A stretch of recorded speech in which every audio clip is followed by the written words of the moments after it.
Hey guys, welcome back to my channel. So this is my frog composter. It's one of my towers, and this one is in purple. They come in all colors, but I like purple. So actually I never had a purple one, so I figured let me get a purple one. So this is for regular home composting. So what I have right now is we're gonna set up some European night crawlers here that are babies.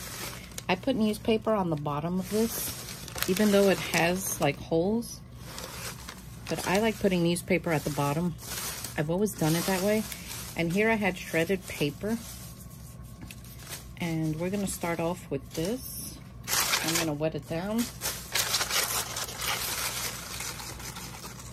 The newspaper or any type of paper you put in here should be like, if you wring it out, just a few drops come out, kind of like a wrung out sponge. So when I first started raising worms in towers, this is how I did it. So I'm taking you back to the basics. Like if you were at home and you're not doing this for business, you're just doing this for composting, this is a good way to start. I will add grit to this because worms need some kind of grit. So European night crawlers, they are great composting worms.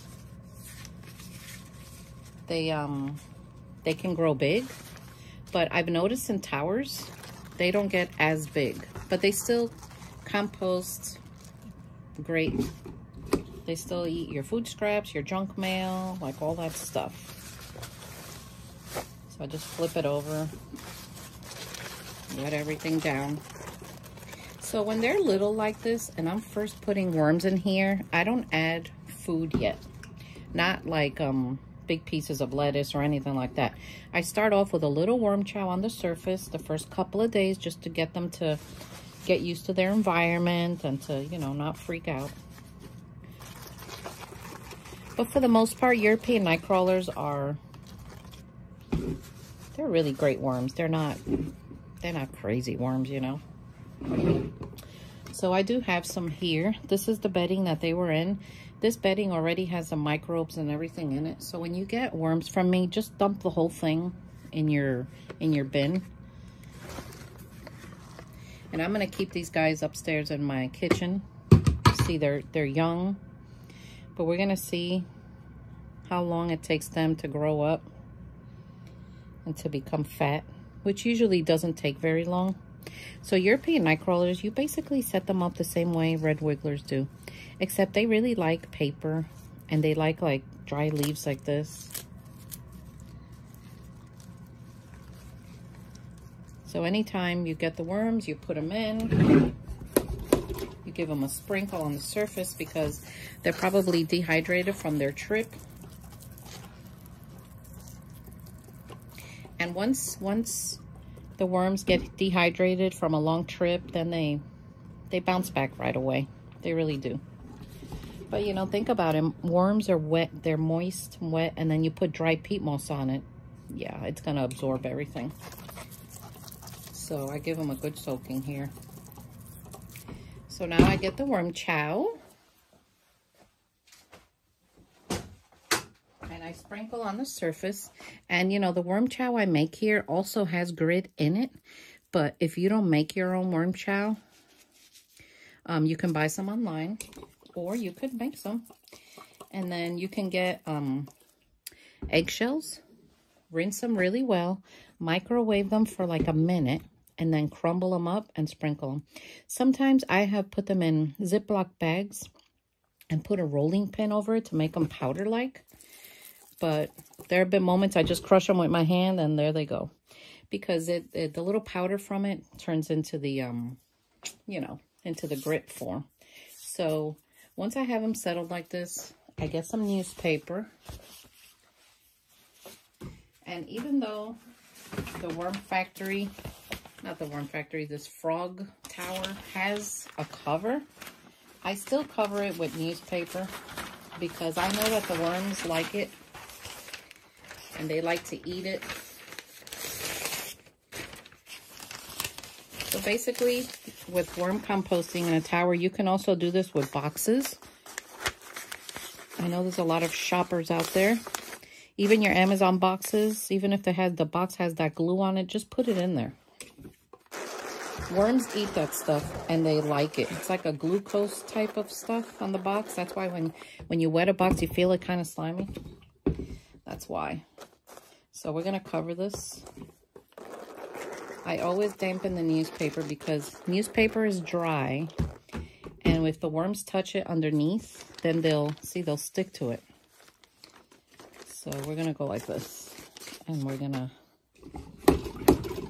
wet this part. So I'm going to keep this in my kitchen. I'm going to give it chow the first couple of days. And then we're going to start feeding it my food scraps. And you'll see how fast they get big. So when they eat everything in here, and everything in here is castings, which it happens at all different rates. Then we're going to put the next bin on top, the next floor, and then do the same thing. And it cycles through. Usually I do 3. I saw one guy, he did 7 to 10 high. I was like, oh my gosh, that thing is coming down. It's going to be a hot mess. I don't know whatever happened to it, but I thought it was funny to see it so high. I'm like, oh my gosh. So, and for those of you who, someone said that their wife didn't want the worms in the kitchen. I'm telling you, look how pretty this is. Sell it to her. Make it a fashion thing. So now I take my cover, and you see how this has the cutout here and the cutout here on the side. So I put it like that. Now worms don't normally escape from this, but I will tell you, there have been the rare moment when I have seen some leave. And every once in a blue moon, you will get worms and see them on the floor. Once in a blue moon, you'll find a worm or 2 on the floor. That's normal. I normally either just throw it in the garbage or toss it back in here because nature will just take care of it. Now, if you start seeing 20 or 30 on the floor, then you have a problem in the bin. Something is going on. So this is the easiest way to set up European night crawlers. So it's newspaper I have here now, but you can use cardboard, you can use pine shavings, you can use straw, but be careful with straw because I noticed that sometimes straw tends to become mushy. And if you're not on top of it, it could really go sour really fast. So basically anything that's compostable, they can have. Limit your citrus in these towers. If you're going to give them a piece of a lemon that you use, make it a wedge. Don't put a whole lemon or 20 lemons in here. No oranges. They don't like onions and they don't like garlic. It will decompose eventually, but it's going to take forever because they're going to stay away from it. So if you stay away from those things, you should be okay. If you put spinach in here, guys, bury it. Because one time I put spinach on the surface and I was like, what is that smell? And it was the spinach. I don't know why spinach does that, but it does. So anyway, if you enjoyed this video, press that subscribe button. Go check out my other channel, The Garden and Worm Lady. If you want worms or supplies, visit my website, thegardenandwormlady.com. Go find me on TikTok, thegardenandwormlady.com. Follow me over there because I want to go live over there. I hear it's so much fun. And I will see you next time. Take care.